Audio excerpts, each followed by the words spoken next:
compañero Tomás Topante, también quien a su vez es colega también psicólogo en este caso, ¿no?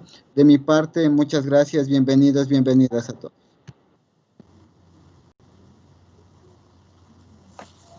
Listo, muchas gracias, compañero. Y ahora sí, para poder empezar y contar con el tiempo suficiente, le doy paso a mi compañera, la psicóloga Alejandra Pérez.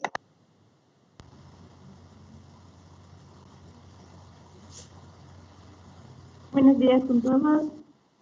Muchas gracias por estar aquí, por este espacio. Y también por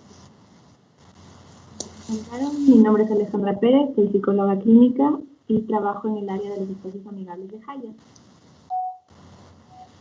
Compartir mi pantalla. No se le escucha, compañero. Voy a proceder a compartir mi pantalla. Solo que estoy teniendo un poquito de problemas.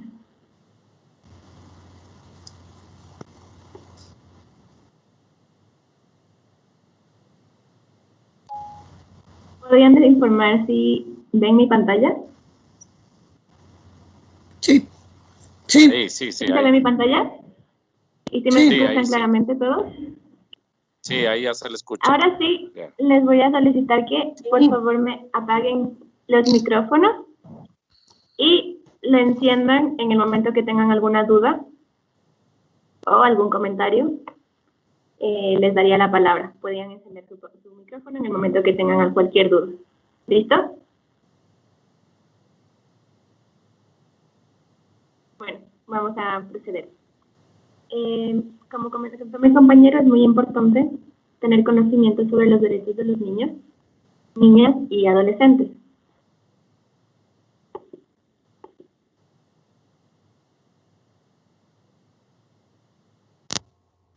El término infancia viene del latín infans, que significa el que no habla o el que no tiene la capacidad de hablar. Esto se debe a que a lo largo de la historia de la infancia, los niños prácticamente no tenían la voz o no se les daba la importancia de sus opiniones en cuanto a su crianza, a su modo de criarse, ¿no es cierto? Entonces, se produce en el siglo XVIII apenas, se le da relevancia a lo que es la importancia de la historia de la infancia.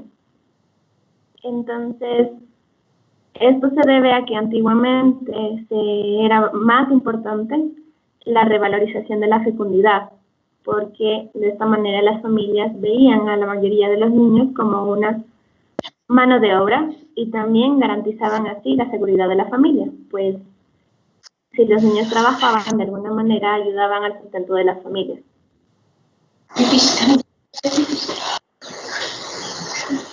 ¿Alguien tiene alguna duda?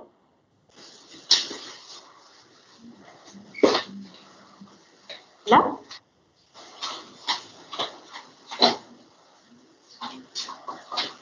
Bueno, voy a continuar, si no hay ninguna duda.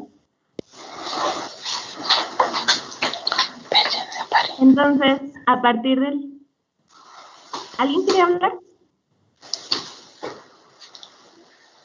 Sí lo escuchamos, compañera, sígase nomás, muchas gracias. Es que se encendió el micrófono, tal vez alguien tiene una duda hasta aquí.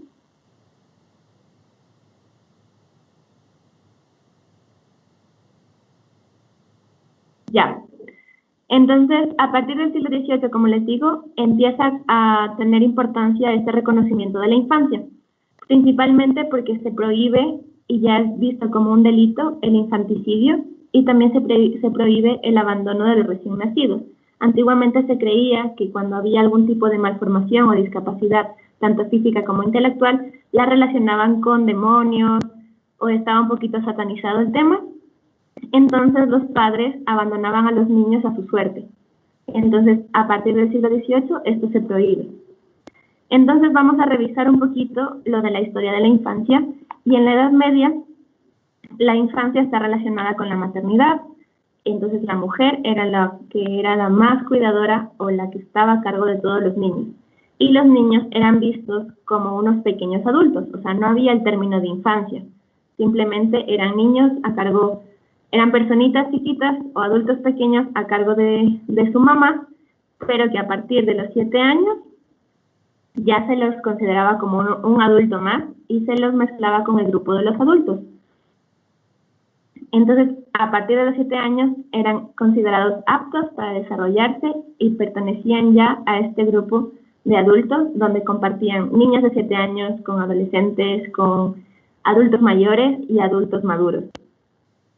Entonces, si el niño era inquieto o presentaba algún tipo de discapacidad, como les había comentado, durante la Edad Media se relacionaba con esto de los demonios. Después, en el siglo XIX y en el siglo XX, renace una nueva sensibilidad hacia los niños y es una etapa de ternura versus severidad. Y esto va de la mano con la educación. Entonces, a partir del siglo XVIII hasta el siglo XIX y siglo XX, la historia de la infancia crece a la par o se desarrolla y evoluciona con la historia de la educación. Entonces, por eso se produce este lapsus o esta premisa de ternura versus severidad, porque la educación estaba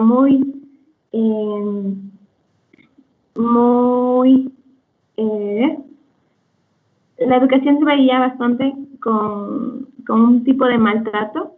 Entonces estaban siempre bajo el lema o la premisa de la letra con sangre entra. No sé si les suena o lo han escuchado, pero esto viene desde la edad moderna. Y la edad media, todo este tipo de severidad viene desde esto de la escuela y la educación. Entonces, se practicaban bastante los castigos corporales. Entonces, también la escuela estaba asociada como un instrumento de control social y así los niños tuvieron un poquito de relevancia. Después pasamos a la Revolución Industrial, que pasa en este periodo, en este lapsus también del siglo XIX al siglo XX, con esto que les digo de la evolución de la escuela. También está la Revolución Industrial y ahí se daba bastante la explotación laboral infantil, pues se contrataba bastante a los niños por ser considerados como una mano de obra barata. Y las jornadas de trabajo eran de 14 horas y simplemente se contrataba a los niños de 7 a 14 años y eso también les impedía su desarrollo natural de un niño y tampoco estaba reconocida en la época de la infancia como. Entonces, después, durante este tiempo, en el siglo XIX se comienza a reconocer los derechos de los niños y en 1924, en la Declaración de Ginebra, se hace o se propone una primera tabla de derechos del niño. En 1948 sucede una Declaración Universal de los Derechos Humanos, donde los niños son mencionados levemente, no se les da todavía la importancia que merecen. Entonces, en 1989 cobra importancia la Convención Internacional de los Niños. Perdón, me olvidé de cambiar. Ya, aquí están los datos que estoy diciendo en la diapositiva. Entonces, en 1989 es una fecha bastante importante porque se hace la Convención sobre los Derechos del Niño y los niños ya son reconocidos, o el derecho de los niños son reconocidos por 192 estados que se comprometen a hacer un buen manejo de esta convención y solicitar a los estados que puedan ejecutar este convenio. ¿Ya? Entonces, esta es un poquito la historia de la infancia y la situación actual, que de alguna manera vamos arrastrando toda esta historia y este bagaje heredado también con la educación. O sea, la historia de los niños va de la mano con la historia de la educación. Entonces, como les mencioné, es bastante importante la Convención Internacional de los Derechos del Niño, porque enuncia los derechos humanos que se aplican a todos los niños desde su nacimiento hasta que cumplen los 18 años. Esto es importante porque en este momento se les da importancia a esta etapa de la infancia en el desarrollo de todo adulto. Todos tenemos estas etapas de desarrollo en nuestra vida. Entonces, a partir de la Convención Internacional de los Derechos, se reconoce esta etapa y ya no son considerados los niños como pequeños adultos ni tampoco como mano de obra. También en este convenio se menciona sobre los garantes de derechos. En este caso, el mayor garante o el garante principal de los derechos es el Estado, pero reparte su responsabilidad con el sector público, con la comunidad internacional, con las organizaciones privadas y sobre todo con los padres y cuidadores principales. ¿Hasta aquí hay alguna pregunta, compañeros? Me parece que el compañero Ricardo Fierro levantó la mano.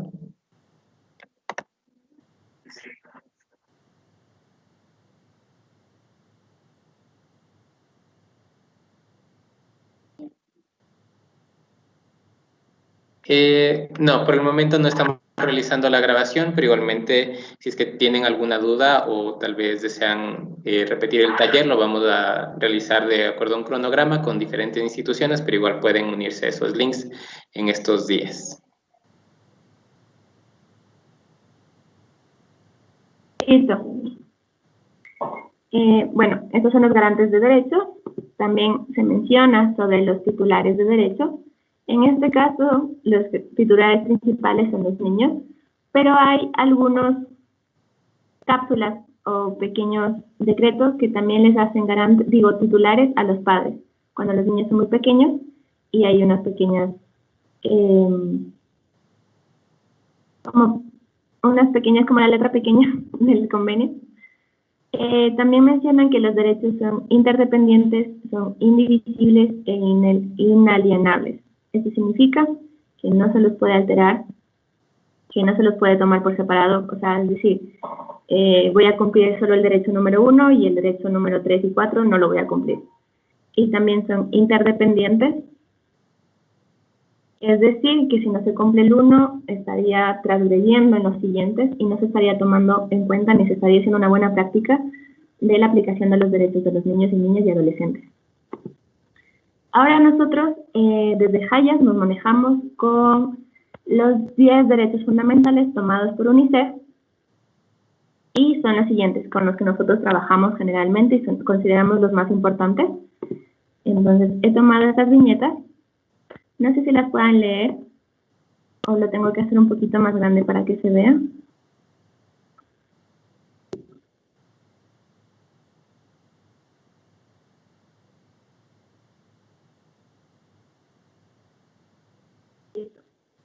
Entonces, el primer derecho del convenio que he mencionado anteriormente es el derecho a la igualdad.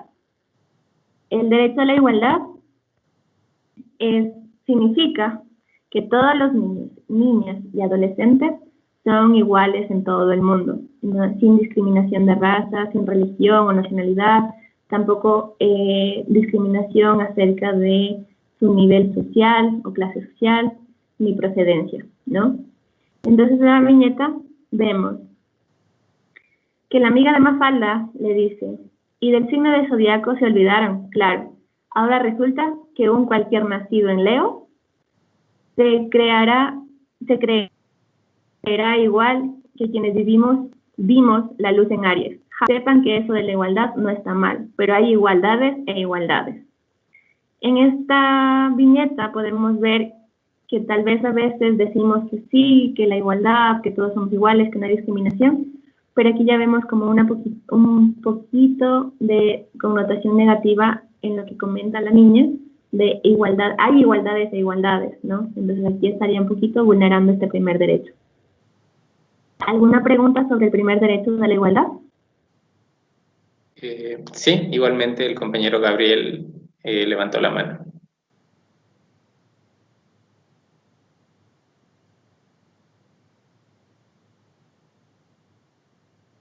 Ah, listo. Oh, ya. Disculpen. Entonces, bueno, este es el primero, el derecho a la igualdad. El segundo derecho es el derecho a una protección especial. Esto hace referencia, como comenté, a lo largo de la historia de la infancia. Antes no se les daba este espacio a los niños para que ellos puedan crecer física, mental y socialmente sanos y libres.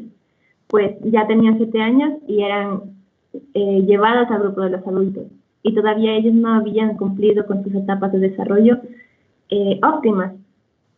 Entonces, esto también tiene que ver con lo que les comenté al principio, de que infans es aquel que no tiene voz.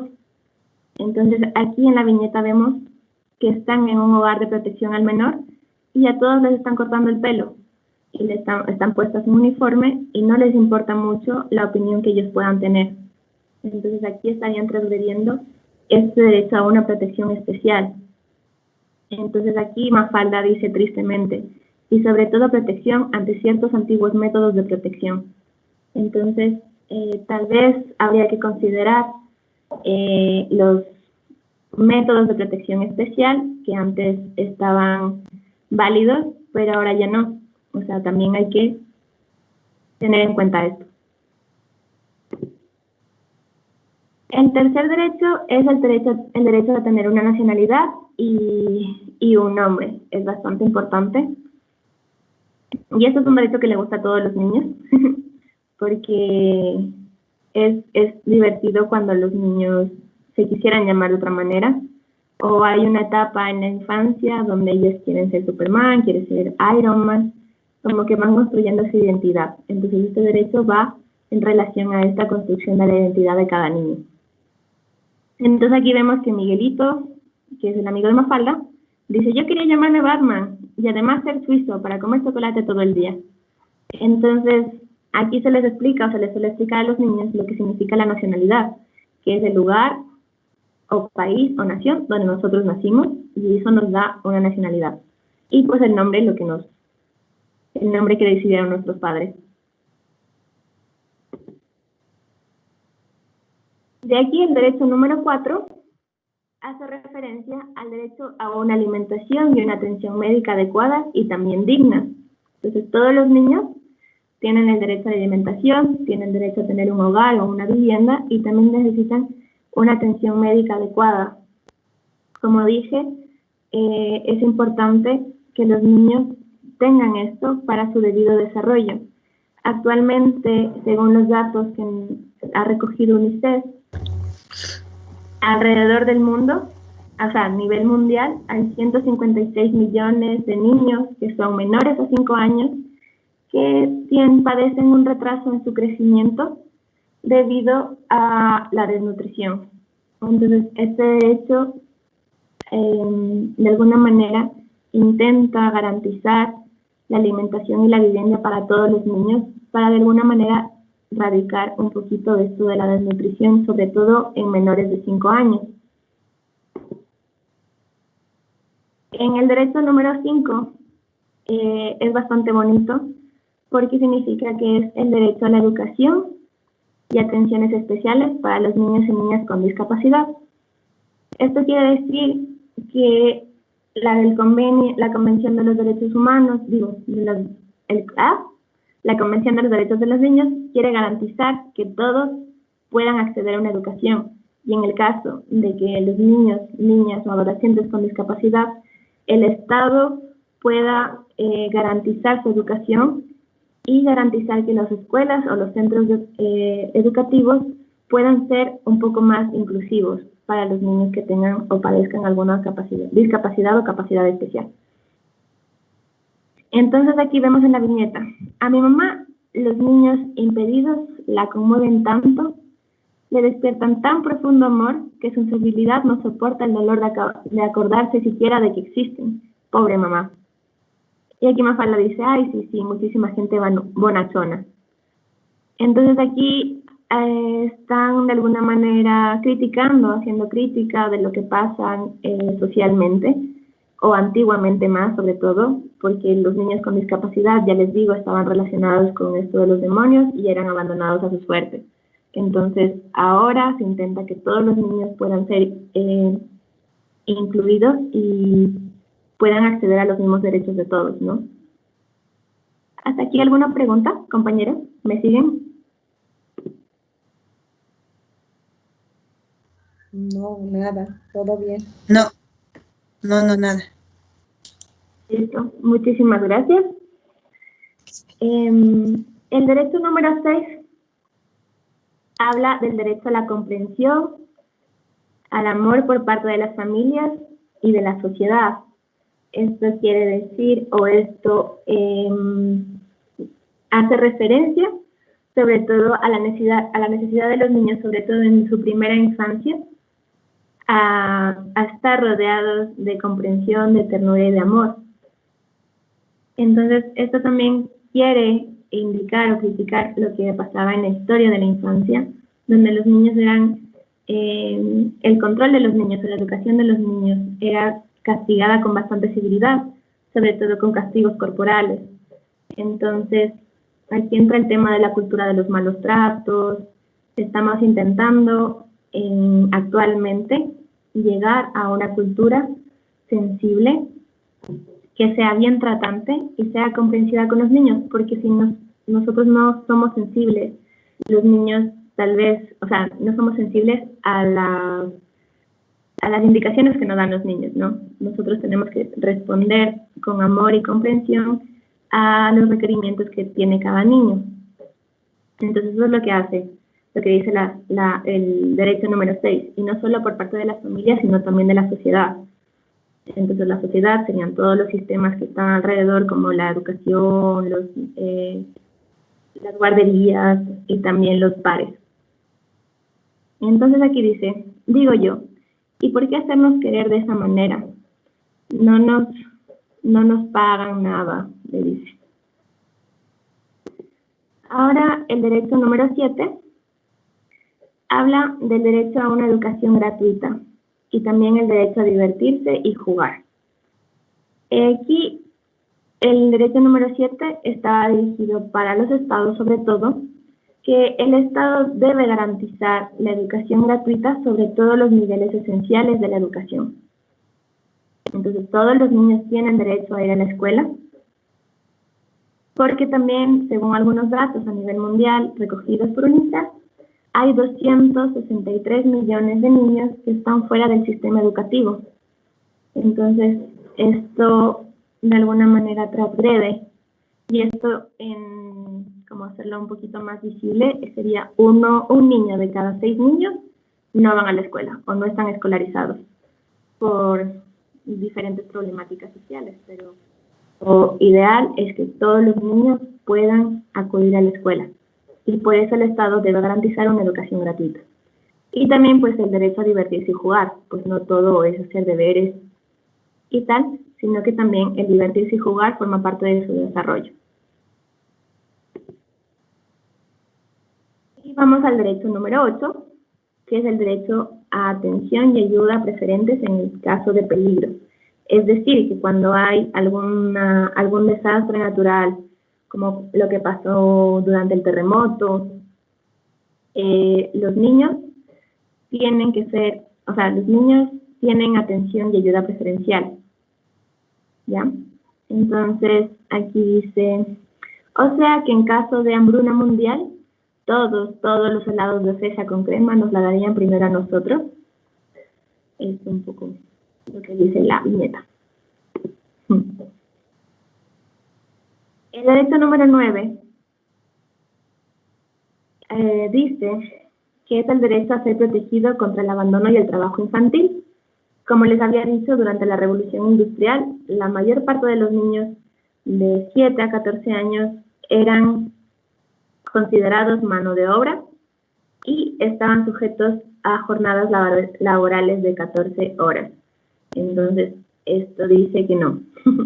El derecho número 9 dice que no, que se prohíbe el trabajo infantil y también el abandono de los padres. Mafalda le dice, total, todo eso ya tendremos tiempo de sufrirlo cuando seamos grandes. Cuando seamos grandes ya podemos trabajar. A partir de los 18 años. Mientras tanto, no. ¿Hay alguna pregunta? No. No. Listo. Entonces, el derecho número 10 dice que todos los niños, niñas y adolescentes tienen derecho a recibir una educación que fomente la solidaridad, la amistad y la justicia entre todo el mundo. Esto hace referencia a que no sé si ustedes han escuchado en algunas partes del mundo hay 168 millones de niños que son víctimas de la explotación laboral. También cada 2 segundos una niña es obligada a dar a luz. También hay países donde está pasando algún tema de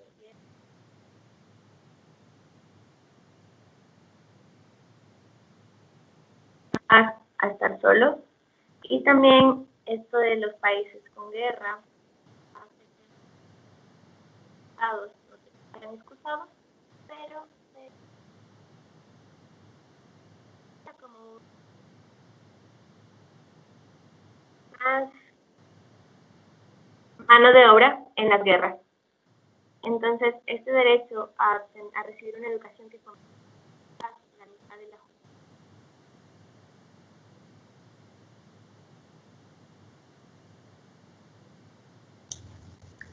No se escucha.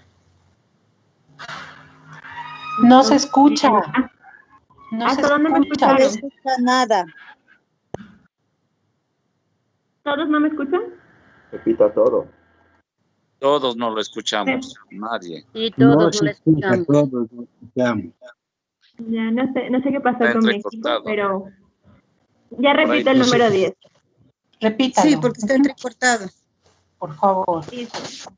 Ya, ahorita lo repito. El derecho número 10. Uy, no sé si pueden apagar sus micrófonos, por favor. Creo que hace interferencia los micrófonos. Ya, muchas gracias.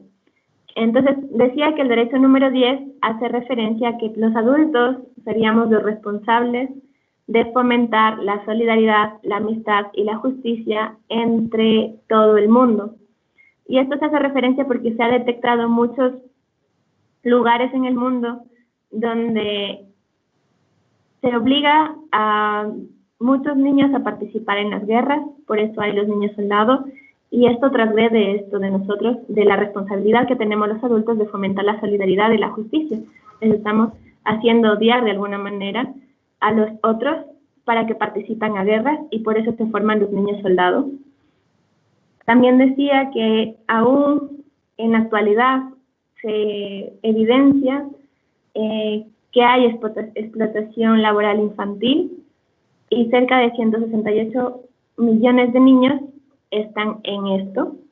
También dije que más de 200 niños son asesinados cada día por estos temas de guerra, por estos temas donde se obliga a los niños a abandonar su hogar. Entonces hay algún tipo de situación en algún tipo de país donde vivir no es tan ameno y están obligados o se ven obligados a abandonar a su país y a su familia. Entonces, hasta aquí podemos ver que el convenio, la Convención Internacional de los Derechos de los Niños, Niñas y Adolescentes, trata de proteger la infancia y la adolescencia de todos nosotros. Y nosotros los adultos somos responsables de garantizar esto. Y también quisiera decir que la historia de la infancia está siempre ligada a la vulnerabilidad que tienen los niños. Como son tan pequeños, muchas veces los ignoramos o invisibilizamos sus necesidades.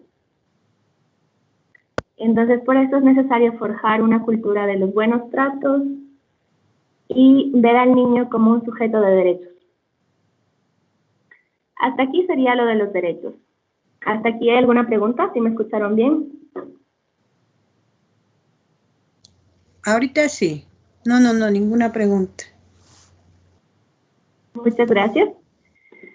Ahora quisiera comentarles los riesgos de protección en la niñez y adolescencia en el marco de la pandemia, en esto del COVID-19. Uy, un segundo que tengo problemas con mi PowerPoint.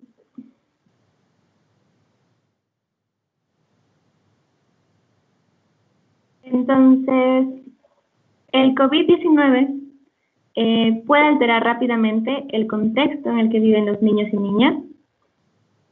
pues las medidas que se tomaron durante esta emergencia sanitaria, como el cierre de las escuelas, las restricciones de la movilidad, de alguna manera interrumpieron la rutina y el apoyo social que nosotros estábamos dando a los niños, niñas y adolescentes.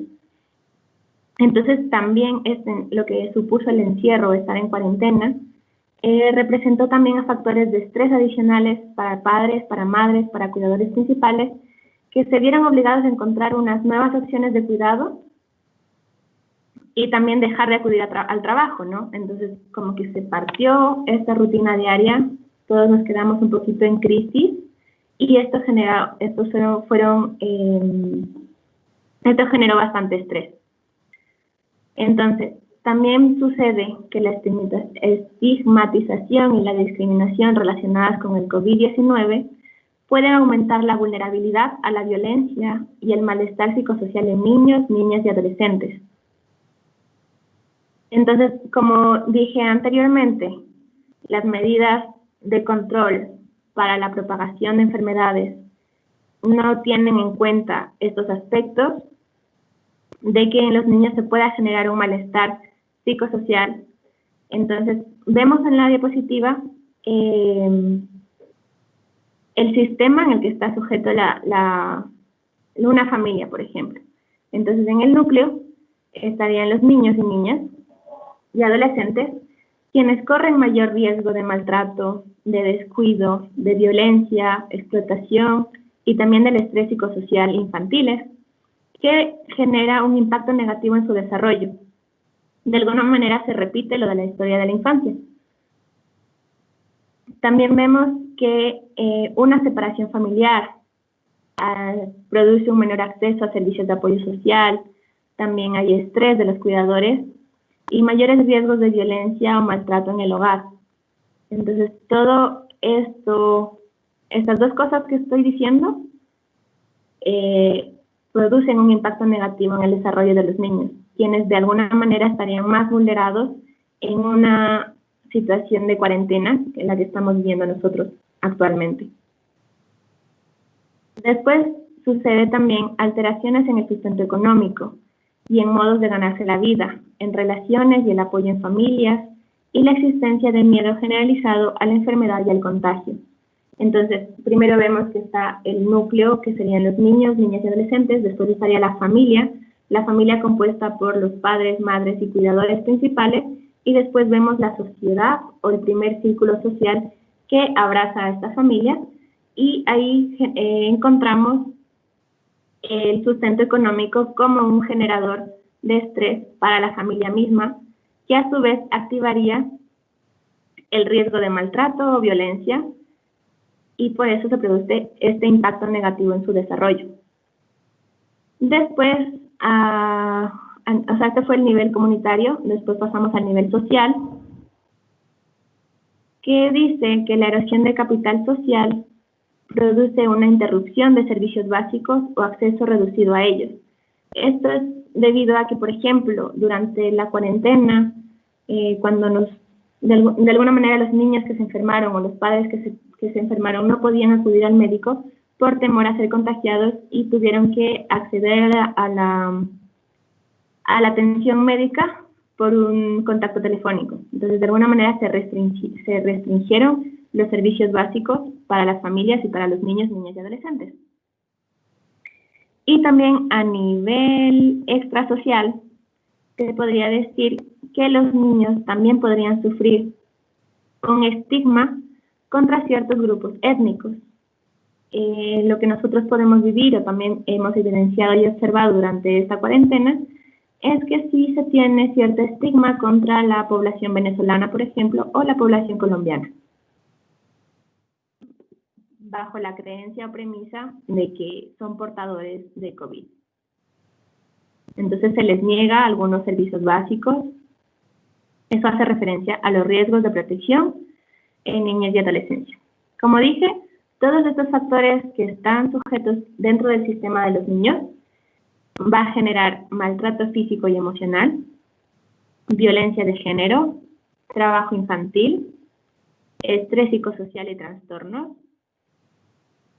exclusión social, como les dije lo del estigma, y también puede generar niños, niñas y adolescentes separados o no acompañados que se ven forzados a salir de su núcleo familiar porque tal vez la familia no tiene cómo sustentar su alimentación y su desarrollo adecuado.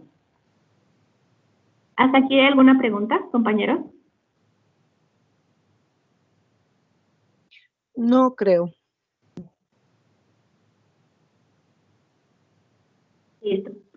Entonces, en cuanto al maltrato físico y emocional, como dije, una de las causas sería esta irrupción en la rutina. Se cerraron las escuelas, se cerraron los servicios de cuidado infantil, los requisitos laborales constantes para los cuidadores, enfermedad y todo este aislamiento, pues generó bastante estrés. Hubo un aumento de estrés psicosocial en los cuidadores y en los miembros de la comunidad.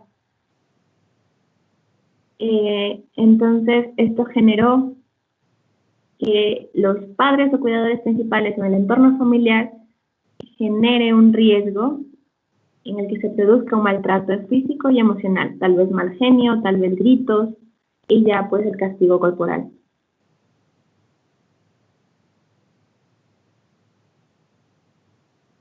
También, o sea, esto sería como que las causas de estos riesgos y las medidas también fueron que el uso indebido de desinfectantes tóxicos y el alcohol pueden producir envenenamiento y otros peligros y riesgos de lesión para los niños y niñas y adolescentes. Entonces deberíamos tener un poquito más de supervisión, manejar nuestro estrés y también tener cuidado con el uso excesivo de desinfectantes y del alcohol.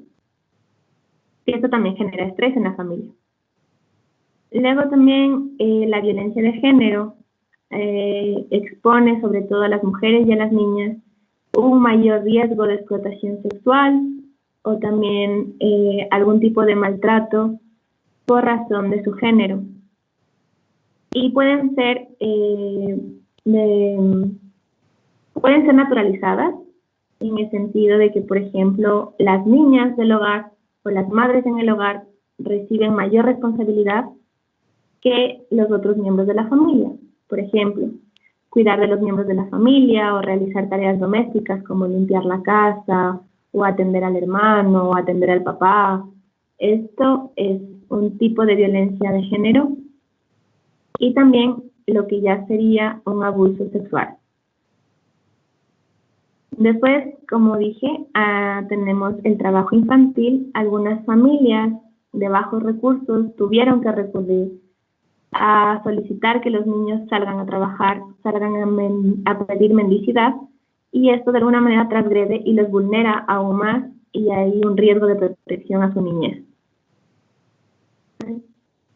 Luego está el estrés psicosocial y los trastornos mentales.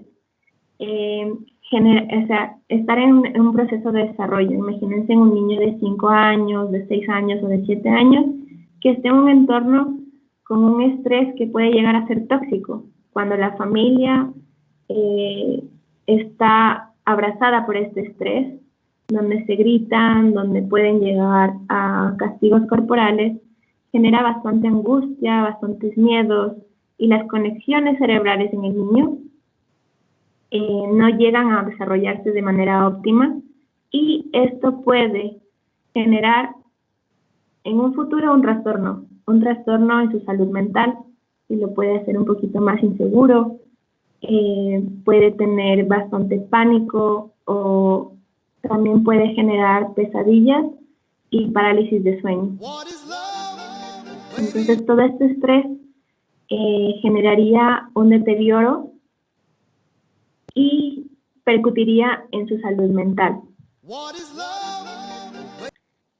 Luego hay riesgo de separación familiar y por eso se dan los niños, niñas y adolescentes no acompañados o separados, donde tal vez se produjo una pérdida del padre, de la madre o cuidador principal por una enfermedad, o el aislamiento o la cuarentena de los cuidadores los mantiene separados de sus niños y niñas. Por ejemplo, puede pasar que un padre se haya contagiado de COVID y tenga que estar aislado de sus niños Esto produciría, o un riesgo de protección sería, los niños no acompañados y separados. Y por último, la exclusión social, donde es posible que, como comenté antes, se dé una estigmatización social.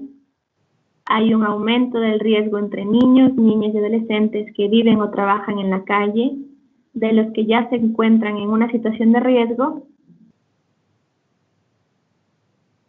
Y no hay un apoyo disponible.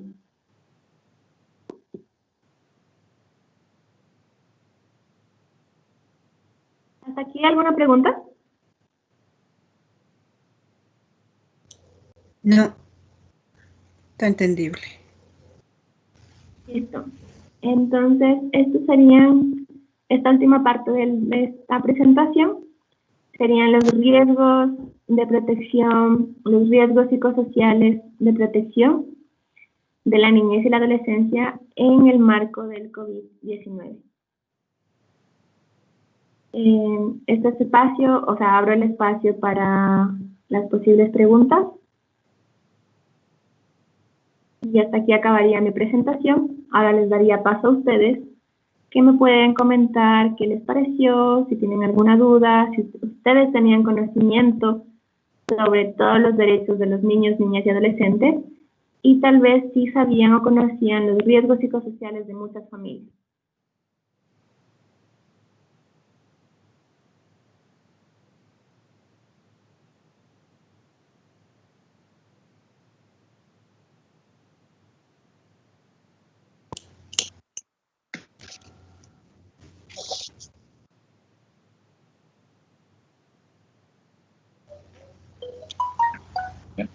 Tranquila. Buenos días. Sí, buenos días. Buenos días con todos los compañeros y también del departamento del DS del distrito y también a la organización Hayas, que en esta mañana nos ha refrescado un poquito sobre los derechos de los niños, niñas y adolescentes. Es importante partir también de que la educación es integral. Hablar de derechos es bastante muy bueno, y la Constitución y los derechos de los niños, el Código de la Niñez y Adolescencia lo manifiesta, ¿no? Como lo ha presentado. Pero también hay que partir de la educación integral. A los niños hay que dar también responsabilidades pequeñas de que son miembros activos en la familia y en las instituciones educativas. Obviamente que hay violencia. En este contexto que hemos vivido de la pandemia, se ha evidenciado desigualdades tecnológicas, de recursos en las familias, y ese es un desafío que tenemos adelante todos los actores educativos y sobre todo el Estado ecuatoriano. Imagine ahora con una reprogramación de 894 millones del presupuesto de la educación, esa es una violencia, ¿no?, que va a afectar a aquellos sectores o grupos vulnerables y sobre todo el proceso educativo integral de los niños y adolescentes. Eso, hablar de derechos es importante, pero cuidado también, exaltar los derechos en las generaciones. Estamos tal vez proyectando un ser humano indiferente. Es tal vez que puede ser un tirano, un déspota, que se pierde el principio de autoridad en la familia. Es bueno los derechos, excelente, pero también hablar de las responsabilidades desde un contexto de educación integral, que parte desde la familia. Eso es mi apreciación y muchas gracias por esta invitación a este taller. Agradezco en nombre de la Unidad Educativa Bolívar. Listo. Muchas gracias, compañero, por su opinión. En unas partes igual estamos completamente de acuerdo. Es una cuestión de una educación integral, y la cuestión de los derechos es algo que no es una responsabilidad únicamente a nivel individual y profesional de los docentes y los funcionarios de las unidades educativas, sino también es una gran responsabilidad del Estado. Y todos hemos visto en las últimas semanas todos los cambios que se han dado debido a la actual situación socioeconómica que presenta el país, lo cual significa un gran riesgo para los niños, niñas y adolescentes. Han habido y van a haber un montón de recortes en los servicios públicos, lo cual significa que muchas familias, principalmente las de aquellos niveles socioeconómicos medios, bajos y bajos, van a ser las principalmente afectadas. Pero de igual manera nos parece que esa cuestión de repasar los derechos es una cuestión fundamental en el trabajo, y no solo de nuestro nivel profesional, sino de nuestro actuar individual en nuestras familias, en nuestras comunidades. No sé, últimamente la mayoría de nosotros tal vez estamos familiarizados con las manifestaciones que hay en Estados Unidos en contra de la discriminación racial, y nos parece que es un problema tal vez un poco ajeno a nosotros, algo que no se ve mucho aquí en nuestra sociedad, pero hay que pensar en todas esas acciones cotidianas que nosotros hacemos y que pueden ser discriminatorias, no solo para el niño de otra cultura, para el niño de otro país, para el niño que es de otro nivel económico, para los niños que son de otras diversidades que nosotros podemos contribuir en un discurso discriminatorio. Entonces, la cuestión de que los derechos son inalienables, eso significa que no es una opción. Dentro de nuestro trabajo, nosotros todos debemos contribuir y tenemos esa responsabilidad de luchar contra la discriminación. Es nuestra responsabilidad abrir un debate en contra de los prejuicios de género, los prejuicios en contra de las diversidades sexogenéricas, los prejuicios sociales. Y eso es algo que tenemos que reflexionar en nuestras prácticas diarias, desde el hogar, por ejemplo, cuando contribuimos a la separación de género de trabajo, que damos a las niñas una mayor responsabilidad en el cuidado de los hermanos menores, que les damos mayor responsabilidad en las tareas domésticas.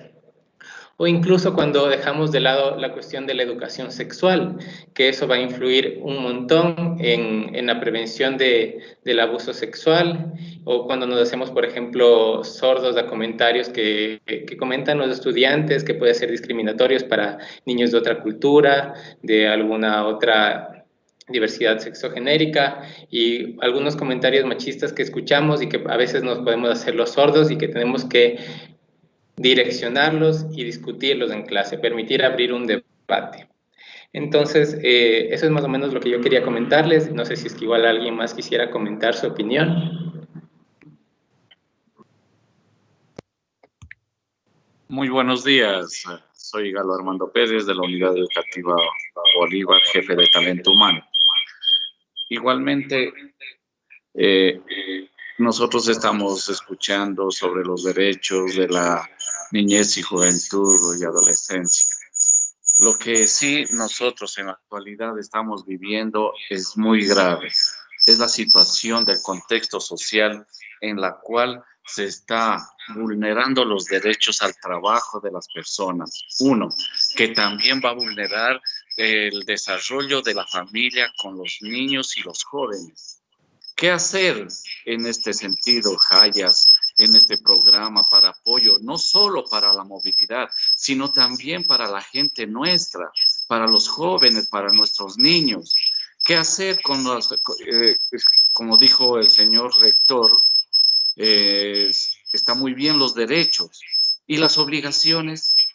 ¿A dónde están? ¿Dónde ha permitido estancarse el desarrollo en la educación familiar y también docente? Hay otra situación, la problemática dentro de la educación. Ya se va a recortar de acuerdo a la situación en la que estamos viviendo, el apoyo a textos, el apoyo a uniformes, a colación escolar y todo lo que el gobierno estaba dando a cada una de las instituciones educativas. Eso ya no va a existir. O no sé a qué tiempo, a mediano o largo plazo, hasta que se reestructure nuevamente la economía de nuestro país. ¿Qué hacer ante esa vulnerabilidad de movilidad de los jóvenes, de los niños, de todas las personas? Entonces, en ese sentido, no solo hablemos de esto, de lo bonito que la educación es gratuita, que tenemos que dar amor, tenemos que ir planteando situaciones de soluciones a toda esta problemática que se viene encima a la educación, que va a perjudicar a la familia, a los niños y a los jóvenes. Gracias. Listo, muchas gracias por su comentario, compañero. En este sentido, igual nos parece importante, como usted menciona, sí, es una cuestión del contexto social.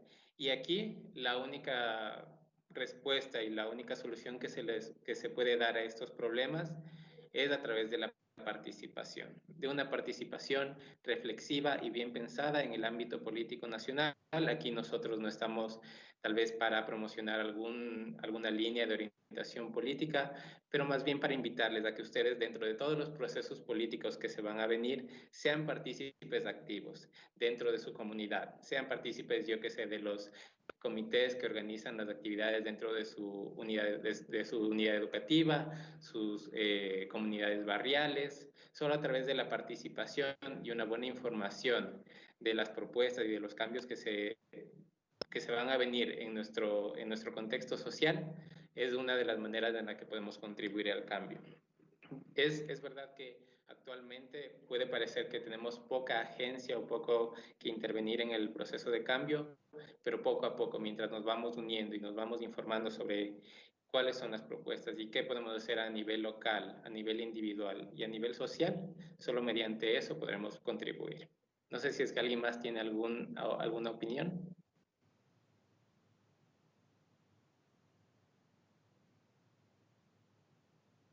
No.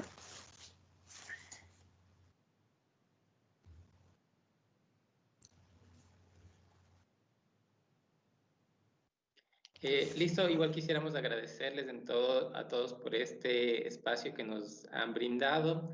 Queríamos igual comentarles que, o sea, como mencionaba el compañero, nosotros desde nuestro lugar de trabajo, que es el trabajo con las familias de movilidad humana, siempre tenemos en cuenta lo que ustedes nos mencionan.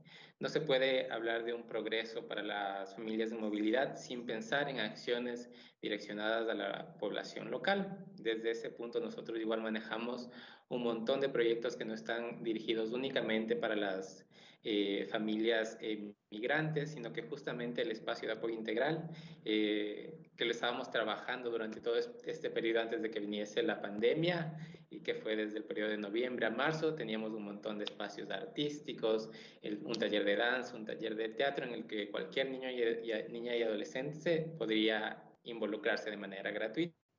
Y nos parecían espacios muy enriquecedores para la diversidad. Ahí los niños, sin importar su nacionalidad, los adolescentes, sin importar de dónde viniesen, iban construyendo sus lazos sociales, iban haciéndose amigos de un niño sin importar si era de Ecuador, de Venezuela, y eso es lo importante, contribuir a la integración y al progreso de todos. Igual quisiera dar paso a Alejandra, a ver si es que tiene alguna palabra final.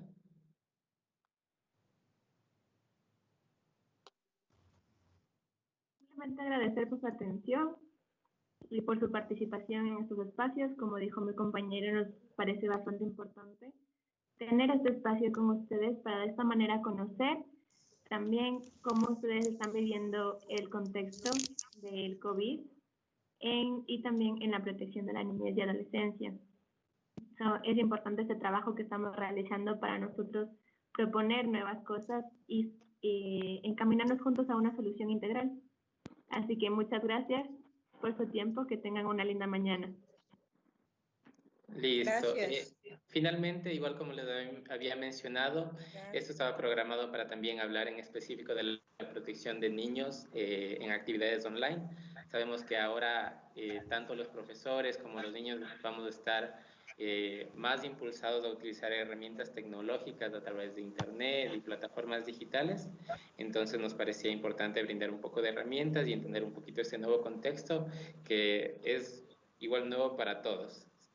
Muchos de nosotros hemos iniciado nuestra carrera profesional hace mucho tiempo y íbamos trabajando con metodologías que ya estaban probadas para una actuación directa y presencial, y ahora nos toca aprender nuevamente todo desde cero, cómo manejar las plataformas digitales, nuevos medios, presentaciones a través de radio. Entonces, si es que alguno de ustedes está interesado en recibir una capacitación sobre este tema, en la capacitación programada para el día de mañana también podrían conectarse, que ahí sí vamos a tratar el tema, ya tal vez superando estas dificultades técnicas. Igualmente el link lo tiene el compañero Edgar Narváez, si es que igual necesitan ahí podrían pedirle. Eso sin más, agradecerles y estaremos pendientes de cualquier duda o cualquier inquietud que tengan. Gracias. Muy amable, gracias. Bueno, compañeros, compañeras, justamente dentro de todo el proceso que se está realizando, no. Y si bien es cierto, el Departamento de Consejería Estudiantil es un organismo dentro de las instituciones educativas que apoya y acompaña las actividades educativas mediante la promoción de habilidades para la vida, la prevención de problemáticas psicosociales, fomenta la convivencia armónica entre todos los actores de la comunidad educativa y promueve el desarrollo humano integral bajo los principios que rigen la Ley Orgánica de Educación Intercultural. Si bien es cierto, nuestros enfoques en nuestras actividades básicamente refieren el enfoque de derechos, garantizar espacios libres de violencia de acuerdo a las políticas establecidas por el Ministerio de Educación. Enfoque de género, ¿no? Actividades que se están realizando bajo los principios y actividades de acuerdo al modelo de funcionamiento de los DESES. Entonces, compañeros, es importante estos temas a tratar porque si bien es cierto, la trilogía de la educación es algo muy fundamental. Padres de familia, estudiantes y nosotros como instituciones educativas en garantizar primeramente los derechos de niñas y adolescentes y sobre todo pues proteger su desarrollo integral desde la infancia, ¿no? Si bien es cierto, pues como decía la compañera, si bien nosotros tenemos dentro de la psicología llamamos el síndrome del niño maltratado, muchas de las veces situaciones adversas, situaciones que tratamos de aparentemente tener una orientación en base al maltrato, al castigo, ¿no? Entonces, situaciones que ponen en riesgo muchas de las veces su desarrollo biopsicosocial.